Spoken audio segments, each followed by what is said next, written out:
কারবালার ময়দানে যাইয়া দিব গলা কাটাইয়া, আর নাই আসিব ফিরে নানা, আর নাই আসিব ফিরে মদিনার মাকাম।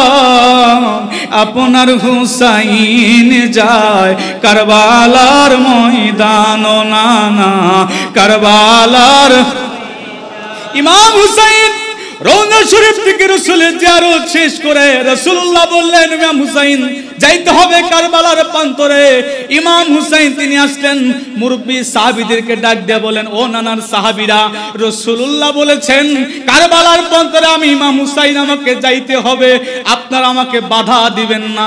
তবে সাহাবীরা বললেন, ও নবীর আওলাদ, হে ইমামে মাকাম ইমাম হুসাইন, আপনি কারবালার প্রান্তরে যাবেন, বাধা দিব না। তবে মা ফাতেমা খবর পাওয়ার সঙ্গে সঙ্গে ইমাম হাসান হুসাইন দুই ভাইকে নিয়ে দৌড়াইতে দৌড়াইতে ওই পাহাড়ের কাছে আসলেন। আসার পরে দেখে নবী আমার সিজদায় পড়ে আল্লাহর দরবারে কান্নাকাটি করে উম্মতের জন্য নাজাত চায়। মা ফাতেমা ডাক দিয়া বলে, রাসূলুল্লাহ, হাবিবাল্লাহ, আব্বাজান, আপনি আর কান্না করবেন না, করবেন না, আপনি সিজদা থেকে মাথা উঠান, আমার দুইটা সন্তান সহ আসছি, আজকে আপনি আর কান্না করবেন না, বাড়ি ফিরে চলেন। আল্লাহু আকবার। এরপরেও নবী আমার সিজদা থেকে মাথা উঠায় না, নবীজির কান্না থামে না। মা ফাতেমা এত ডাকাডাকি করে, আমার রাসূল কারো কথাই শোনে না।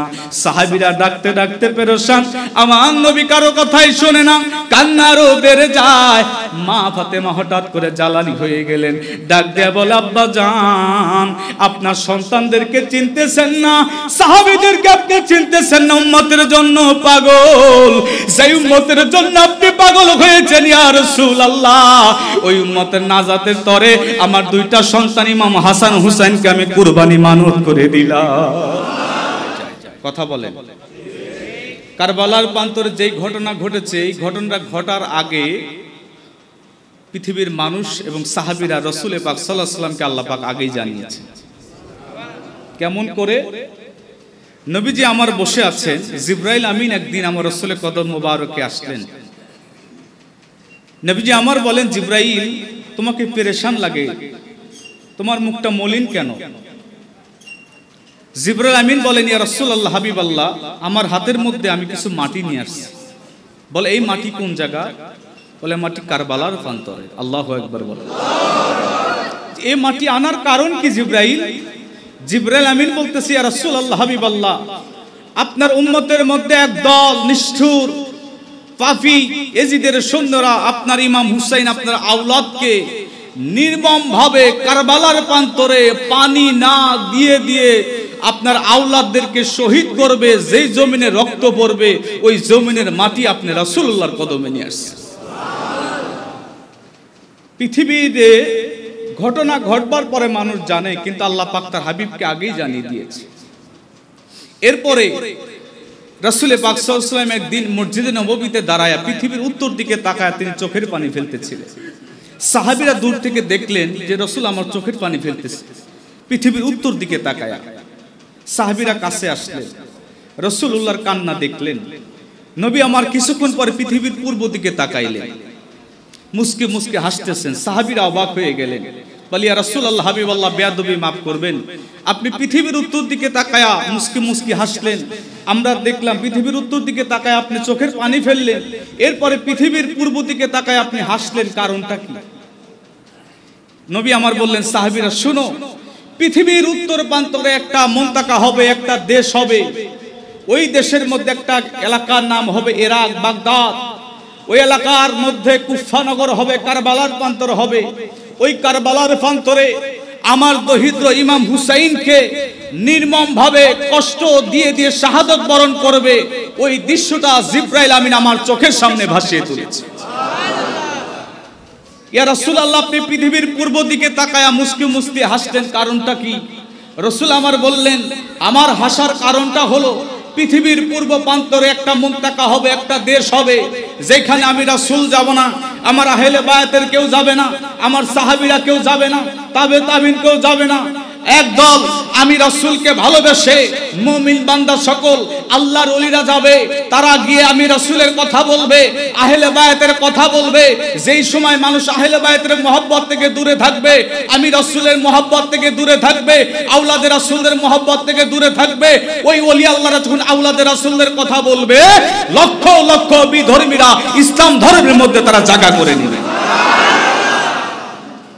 যখন আমার সেই মুমিন বান্দারা আল্লাহর ওলিরা আমি রাসূলের কথা বলবে, আহলে বায়াতের কথা বলবে, তাদের চোখ দিয়ে পানি বের হবে। এই পৃথিবীর পূর্ব প্রান্তটা এই ভারত উপমহাদেশের দিকে আমার রাসূল শাহাদত আঙ্গুলে দেখিয়ে দিয়েছিলেন। এখন এই দল কারা? সেটা হলো আহলে সুন্নাত ওয়াল জামাত। আহলে সুন্নাত ওয়াল জামাতের অন্তর্ভুক্ত কারা? এই জামানার ওলি আল্লাহ সকল, যাদের মাধ্যমে এই জমিনে ইসলাম প্রচার হয়েছে। কথা বলেন ঠিক কিনা? একমাত্র তারাই মুহররম আসলে, আশুরা আসলে, 10ই মুহররমে আওলাদের রাসূলদের মহব্বতের চোখের পানি ফেলে। আর বাতিল 72 ফেরকা তারা আমার ইমাম হুসাইনের কথা শুনলে, আওলাদের রাসূলদের কথা শুনলে তারা বেমুখী হয়ে যায়, তারা নবীজির আওলাদের মহব্বত থেকে দূরে থাকে। এরা তো নবীর উম্মত হতে পারে না, পারে না, পারে না। কথা বলেন ঠিক কিনা? আরে আমার রাসূল আহলে বায়াতের ব্যাপারে কি বলবো? মুহররমের আলোচনা করতে গেলে, আশুরা আলোচনা করতে গেলে একটু সময় নেওয়া দরকার। আপনারা রাজি আছেন তো? আদবের সাথে বসতে হবে। আমরা এই যে আওলাদের রাসূলদের মহব্বত কাদের কাছ থেকে শিখলাম? আজকে যদি বাবা সিরাজগঞ্জি না আসতো, এই জমিনে যদি ইসলাম প্রচার না করতো, আওলাদের রাসূলদের মহব্বতে এখানে আমরা চোখের পানি ফেলতে পারতাম না। কথা বলেন ঠিক কিনা?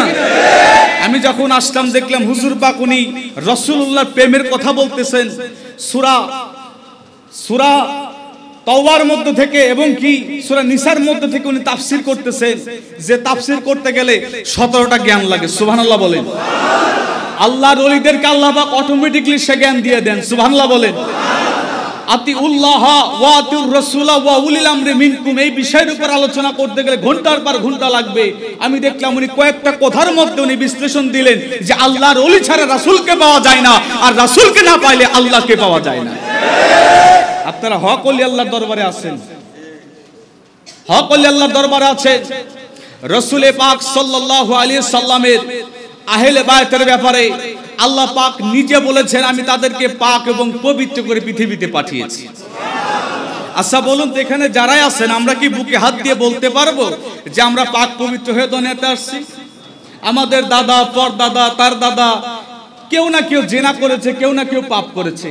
আমরা কিন্তু পবিত্র সেকেমের মধ্য দিয়েই যে আসছি, বুকে হাত দিয়ে আমরা কিন্তু কেউ বলতে পারবো না। কথা বলেন ঠিক কিনা? কিন্তু আমার আল্লাহ পাক তার হাবিবের ব্যাপারে বলেছেন, হে হাবিব, ইন্নামা ইউরিদুল্লাহু লিইয়ুযহিবা আনকুম রিজা সাহালাল বাইত। হে হাবিব, আপনার আহলে বায়াত, আপনাকে, আপনার আহলে বায়াতকে আমি আল্লাহ পাক এবং পবিত্র করে পৃথিবীতে পাঠিয়েছি। রাসূল আমার একদিন মা ফাতেমার বাড়ির সামনে আসলেন। আসার পরে এবার তার আওলাদদেরকে আহলে বায়াতকে ডাক দিচ্ছেন, হে আমার আহলে বায়াত, তোমরা এদিকে আসো। হযরত মাওলা আলী কারামুল্লাহ আসলেন, ইমাম হাসান হুসাইন আসলেন, মা ফাতেমাতুজ জোহরা আসলেন। রাসূল আমার একটা চাদর নিলেন। চাদর নেওয়ার পরে সেই চাদর দিয়ে আহলে বায়াতের 5 জনকে তিনারা চাদরের নিচে আসলেন। এবার আল্লাহর দরবারে বলতেছে, আল্লাহ আল্লাহুম্মা হাউলাইকা লাহালিল বাইত। সুবহানাল্লাহ বলেন। আল্লাহুম্মা হাউলাইকা আহলিল বাইত, হে আল্লাহ, এরা আমার আহলে বাইত, এদের জন্য আপনি দোয়া করেন। আল্লাহ পাক তখন কোরআন শরীফে আয়াত নাজিল করেন, তাদেরকে তো এমনি আমি পাক এবং পবিত্র করে পাঠিয়েছি। আচ্ছা বলুন তো, যাদেরকে আল্লাহ পাক এবং পবিত্র করে পাঠিয়েছে, তাদেরকে নির্মমভাবে পানি না দিয়ে কষ্ট দিয়ে মিথ্যা চিঠি লিখে কারবালার প্রান্তরে ডেকে নিয়ে শহীদ করেছে, ওরা কি মুসলমান হতে পারে? জোরে বলেন। এই দল এখনো বিশ্বের মধ্যে তারা অবস্থান করতেছে। দেখবেন মুহররম আসলে, আশুরা আসলে তাদের গায়ে আগুন ধরে যায়।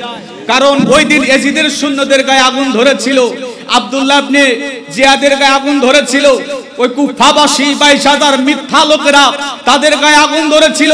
তারা সুকৌশলে ইমাম হুসাইনকে কারবালায় ডেকে নিয়ে শহীদ করেছিল। কথা বলেন ঠিক কিনা?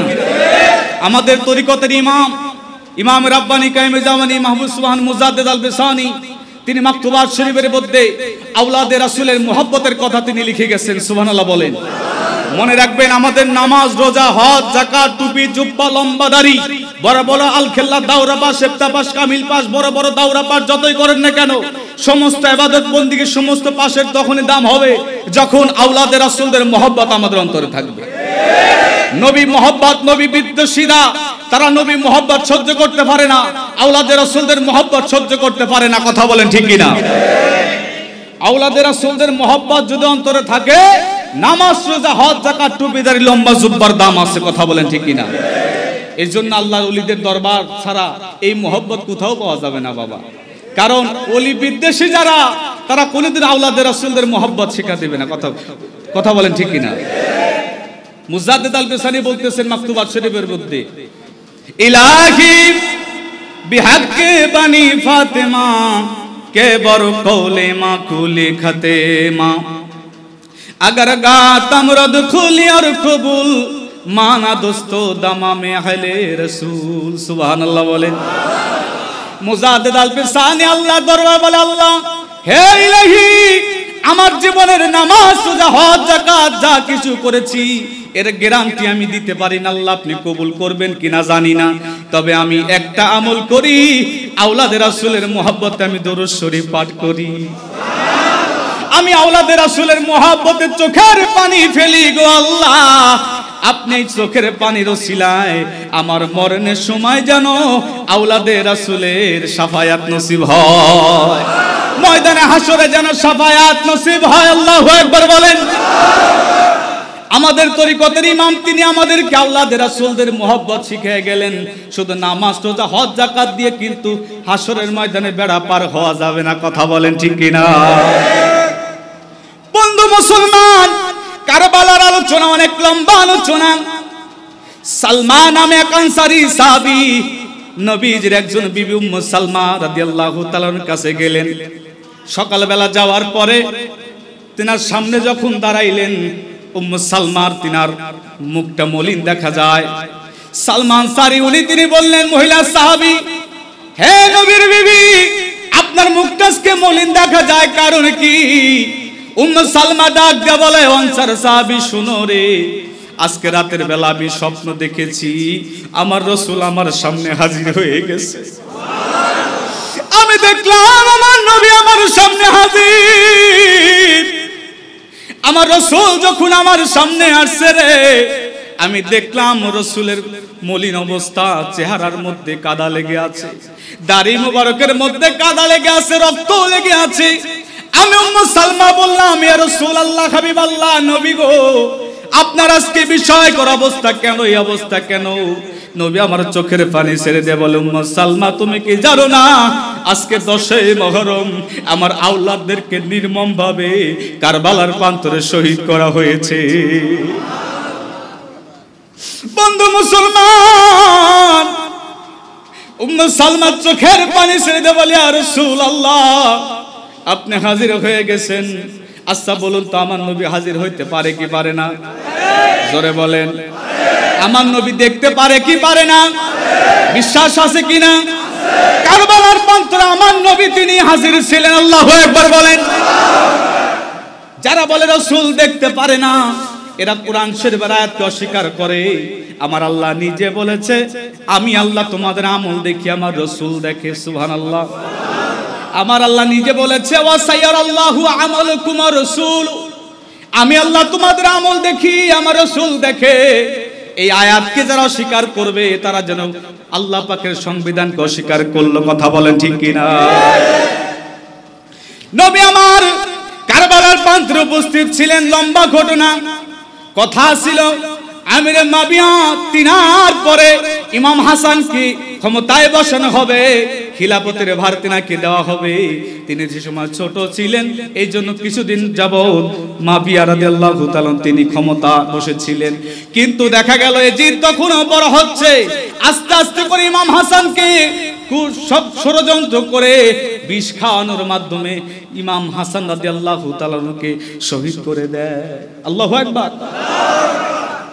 ইমাম হাসান রাদিয়াল্লাহু তাআলাকে শহীদ করবার পরে অনেক দিন পর্যন্ত ওই মদিনা নগরে ইমাম হুসাইন কারোর সঙ্গে কথা বলতেন না, কেউ যদি কথা বলতে যাইতো শুধু চোখ বেয়ে বেয়ে পানি পড়তো। আল্লাহু আকবার।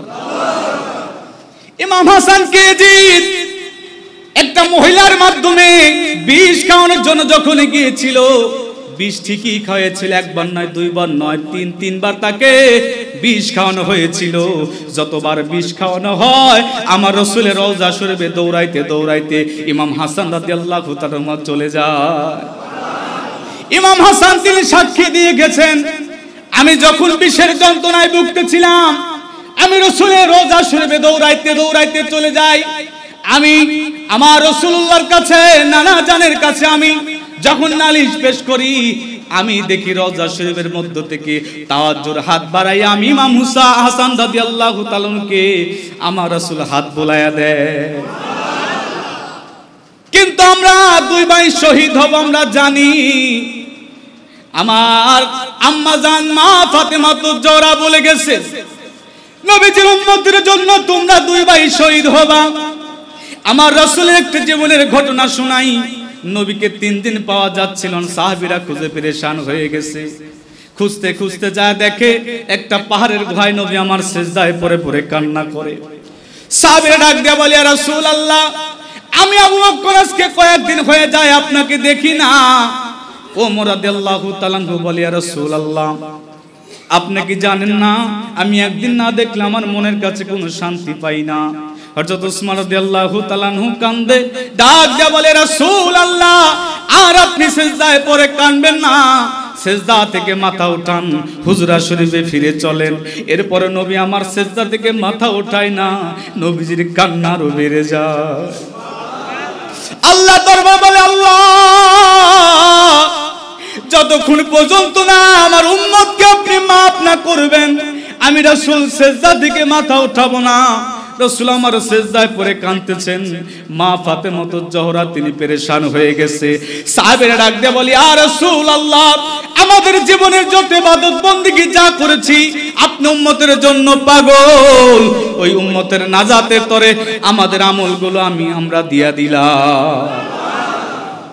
হযরত আবু বকর একই কথা বললেন, ওমর একই কথা বললেন, ইয়া রাসূলুল্লাহ, কাফেরদের কথায় যেই দিন তরবারি নিয়ে আপনার দরবারে আসছিলাম, আপনার ঘাট থেকে মাথা আলাদা করব, ওই দিন আপনার নুরানি চেহারা মোবারক দেখিয়া কালেমা পড়েছিলাম। ওই দিন থেকে শুরু করে যত ইবাদত বندگی যত আমল আমি করেছি সমস্ত আমল সব আপনার উম্মতের জন্য আমি দিয়া দিলাম। নবী আপনি কাঁদবেন না, সিজদা থেকে মাথা উঠান। এরপরেও নবী আমার কান্না বাদ দেয় না। আজকে আমরা কেমন উম্মত হইলাম, নবীর মহব্বত আমাদের চোখ দিয়ে পানি পড়ে না। কথা বলেন ঠিক কিনা? এ বন্ধু মুসলমান, যে নবী উম্মতের জন্য সারাটি জীবন কাঁদলেন, উম্মত ছাড়া কিছুই বুঝতেন না, সাহাবীদের দিকে তাকাইলেন না। আবু বকর দৌড়াইতে দৌড়াইতে মা ফাতেমার বাড়িতে চলে গেলেন। মা ফাতেমাকে ডাক দিয়ে বলে, আম্মা জান চলেন, রাসূলুল্লাহর খবর পাওয়া গেছে। ইলাহি আলামিন আসমান আর জমিন সৃজন করিলেন আল্লাহ যাহার খাতিরে, নবীজির শানের কথা বলবো গো কারে, নবীজির শানের কথা পারে তোরে বান্দিয়া আমার নবী থাকবে দাঁড়ায়া, পারে তোরে বান্দিয়া নবী থাকবে দাঁড়ায়া, ইমাম হাসান হুসাইনের রবে দুই কিনারে, নবীজির শানের কথা বলবো গো, নবীজির শানের কথা। মা ফাতেমা খবর পাওয়ার সঙ্গে সঙ্গে ইমাম হাসান হুসাইন দুই ভাইকে নিয়ে দৌড়াইতে দৌড়াইতে ওই পাহাড়ের কাছে আসলেন। আসার পরে দেখে নবী আমার সিজদায় পড়ে আল্লাহর দরবারে কান্নাকাটি করে উম্মতের জন্য নাজাত চায়। মা ফাতেমা ডাক দিয়া বলে, রাসূলুল্লাহ, হাবিবাল্লাহ, আব্বাজান আপনি আর কান্না করবেন না, করবেন না, আপনি সিজদা থেকে মাথা উঠান, আমার দুইটা সন্তান সহ আসছি, আজকে আপনি আর কান্না করবেন না, বাড়ি ফিরে চলেন। আল্লাহু আকবার। এরপরেও নবী আমার সিজদা থেকে মাথা উঠাই না, নবীজির কান্না থামে না। মা ফাতেমা এত ডাকাডাকি করে, আমার রাসূল কারো কথাই শোনে না। সাহাবীরা ডাকতে ডাকতে পেরেশান, আমার নবী কারো কথাই শোনে না, কান্নারও বেড়ে যায়। মা ফাতেমা হঠাৎ করে জ্বালানি হয়ে গেলেন, ডাক দিয়ে বলে, আব্বা জান, আপনার সন্তানদেরকে চিনতেছেন না, সাহাবীদেরকে আপনি চিনতেছেন না, উম্মতের জন্য পাগল, সেই উম্মতের জন্য আপনি পাগল হয়েছেন ইয়া রাসূলুল্লাহ। ওই উম্মতের নাজাতের তরে আমার দুইটা সন্তান ইমাম হাসান হুসাইনকে আমি কুরবানি মানত করে দিলাম। এ বন্ধু, কারবালার জন্য প্রথম থেকে শুনতে হবে। ইমাম হুসাইনকে যখন কুরবানি মানত করলেন মা ফাতেমা, আমার আল্লাহ ডাক দিয়ে বলে, হাবিব আপনি সিজদা থেকে মাথা উঠান। আমার নবী সিজদা থেকে মাথা উঠালেন। আমার আল্লাহ ডাক দিয়ে বলে, হাবিব আপনার মেয়ে ফাতেমাতুজ জহরা তার দুইটা সন্তানকে কুরবানি মানত করেছে, আমি আল্লাহ কবুল করে নিয়েছি। আপনার দুইটা নাতি সন্তানের উসিলায় সমস্ত উম্মতদেরকে আমি জান্নাতের জায়গা করে দিব।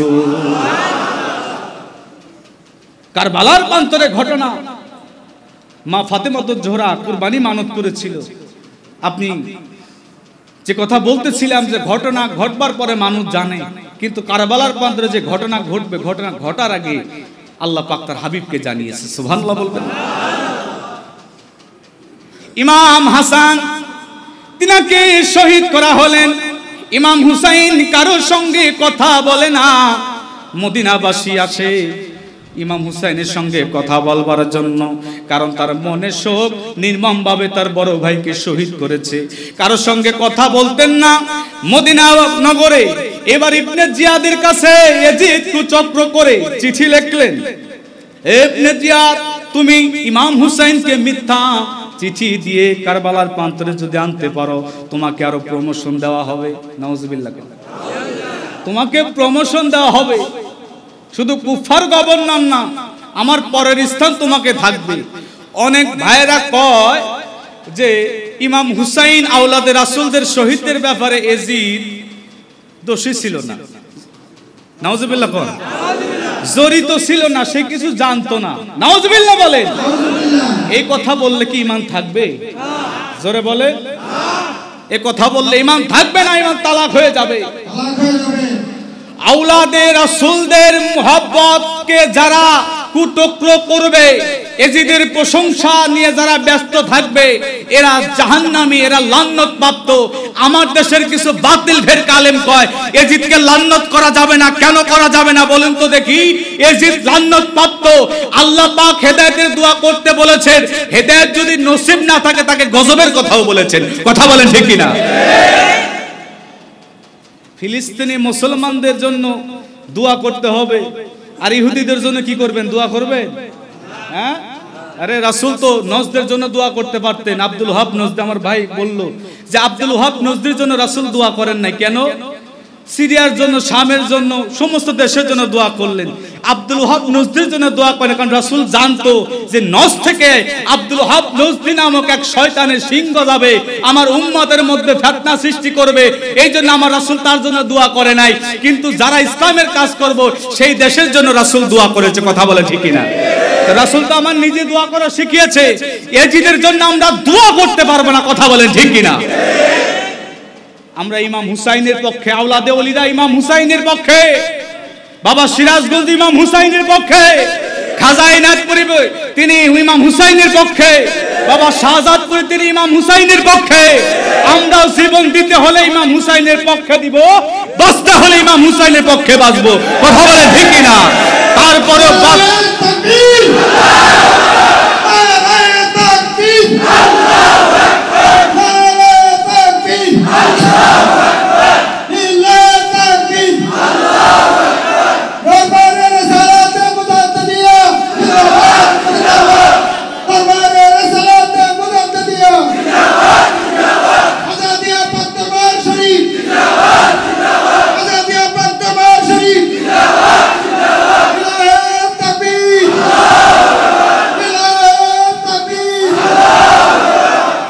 দরুদ শরীফ পড়ি, আল্লাহুম্মা সাল্লি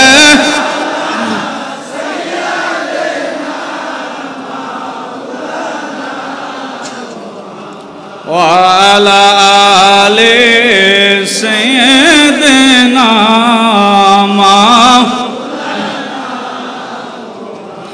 আখেরি সালাম লন ওহে নানা জান, আপনার হুসাইন যায় কারবালার ময়দান, ও নানা কারবালার ময়দান। কারবালার ময়দানে যাইয়া দিব গলা কাটাইয়া, কারবালার ময়দানে যাইয়া দিব গলা কাটাইয়া। আর নাই আসিব ফিরে, আর নাই আসিব ফিরে মদিনার মাকাম, আপনার হুসাইন যায় কারবালার ময়দান, নানা কারবালার। কুফা থেকে কয়েক হাজার চিঠি লেখা হলো, ইমাম হুসাইনকে বলা হলো, ওগো ইমাম হুসাইন, আপনি যদি কুফা নগরে কারবালায় আসেন, আগে যা হয়েছে হয়েছে, আপনার সঙ্গে আর কোনো বেয়াদবি করব না। আমরা কুফাবাসী আপনার কাছে তওবা করে বায়াত হব, কালেমা পড়ব, আপনার কাছে বায়াত হব। এবার কয়েক হাজার চিঠি ইমাম হুসাইনকে দেওয়া হলো। ইমাম হুসাইন শুধু চিঠিগুলো জমা করে। এবার কিছুদিন যাওয়ার পরে যখন চিঠির মধ্যে ভাষাগুলো এত সুন্দর করে লেখা হয়, দেখবেন দুষ্টু লোকের মিষ্টি কথা হয়। কথা বলেন ঠিক কিনা? কয় ইয়াজিদ দোষী ছিল না, ইয়াজিদের কোনো দোষ ছিল না। আবার ইয়াজিদের প্রশংসা করে কয় যে ইয়াজিদের নামের পর রাদিয়াল্লাহু লাগাইতে হবে। নাউজুবিল্লাহ বলে। ইয়াজিদ গোপন ভাবে ইবনে জিয়াদ সহ কয়েকজনকে নিয়ে তিনি গোপন বৈঠক করে বলে, ইমাম হুসাইনকে মিথ্যা চিঠিতে যেভাবে হোক কারবালায় আনতে হবে। আনার পরে কি করবা? তার সঙ্গী যারা থাকবে তাদেরকে আটকায় দিবে, বাধ্য করবে আমি ইয়াজিদ নামে যেন খুতবা দেয়। যদি আমি ইয়াজিদের নামে খুতবা দেয়, কুল্লু খালাস, কিছুই করব না। আর যদি আমি ইয়াজিদের নামে যদি খুতবা না দেয়, তাহলে তার ঘর থেকে গর্দান আলাদা করে দিবা। যেভাবে হোক আমি ইয়াজিদের বশ্যতা স্বীকার করাইতে হবে। নাউজুবিল্লাহ বলে। কেমন মুসলমান? টুপি আছে, জুব্বা আছে, পাগড়ি আছে, আলকিল্লা আছে, ওরাও নামাজ পড়ে, ওদের ইমাম আছে, ওদের সবকিছু আছে, তসবিহ টিপে। মনে রাখবেন, এই মুনাফিকের দল রাসূলের পিছনেও ছিল। 470 জন মুনাফিক একসাথে খাবার খাইতো, রাসূলের সাথে কথা বলতো, আবার নামাজ পড়তো, তসবিহ টিপতো, আমার রাসূলকে মারার ষড়যন্ত্র করেছিল। মসজিদের মধ্যে ইমাম মাওলা আলীকে যারা শহীদ করেছিল, তারাও টুপিওয়ালা জুব্বাওয়ালা ছিল। উসমান রাদিয়াল্লাহু তাআলাকে বাড়ির মধ্যে 6 মাস আটকায় রেখে খাবার না দিয়ে, কষ্ট দিয়ে যারা শহীদ করেছিল, এরাও টুপি জুব্বাওয়ালা ছিল। কারবালার প্রান্তের ইমাম হুসাইনকে যারা শহীদ করেছে, এদের মধ্যে 3000 মুফতি ছিল, হাফেজে কুরআন ছিল 5000। বুঝছেন নি? তো টুপি জুব্বা লম্বা দাড়ির দাম কখন হবে? যখন আওলাদে রাসূলের মহব্বত অন্তরে থাকবে। কথা বলে ঠিক না? ইমাম হুসাইনকে চিঠি দেওয়া হয়, আপনি আসেন, আমরা কিছুই করব না। ইমাম হাসানকে শহীদ করেছে কারা আমরা জানি না, আপনি যদি আসেন আপনার হাতে বায়াত হব। চিঠি লিখলেন, কয়েক হাজার চিঠি জমা করলেন। আব্দুল্লাহ ইবনে আব্বাস রাদিয়াল্লাহু তাআলা, ইবনে আব্বাস রাদিয়াল্লাহু তাআলা জীবিত ছিলেন। মুরব্বী সাহাবীদেরকে ইমাম হুসাইন ডাকলেন যে আমি কারবালার প্রান্তে কুফা নগরে যাব কিনা, চিঠি দিয়েছে, আপনারা কি বলেন? তখন মুরব্বী সাহাবীরা বলল, ইমাম হুসাইন, কুফার মানুষ কিন্তু তাদের চিঠির রং ভালো, কিন্তু তরবারি আঘাত কিন্তু ভালো না, অতএব যাওয়ার দরকার নাই। পরামর্শ দিলেন। এরপরে ইমাম হুসাইন তিনি একটা দোটানে পড়ে গেলেন। উনি ফয়সালা চাওয়ার জন্য কারো কাছে গেলেন না, চলে গেলেন রাসূলের রওজা শরীফ। আমার নবীর রওজা শরীফে যাইয়া জিয়ারত করে মুরাকাবায় বসলেন। নবী আমার ডাক দেয়া বলে, ইমাম হুসাইন, মনে কি নাই তোমার আম্মা ফাতেমা তুজ্জোহরা আমার মেয়ে তোমাদের দুই ভাইকে কুরবানি মানত করেছিল রে, তোমাকে যাইতে হবে কারবালার প্রান্তরে। আখেরি সালাম লত ওহে নানা জান, আপনার হুসাইন যায় কারবালার ময়দান, নানা কারবালার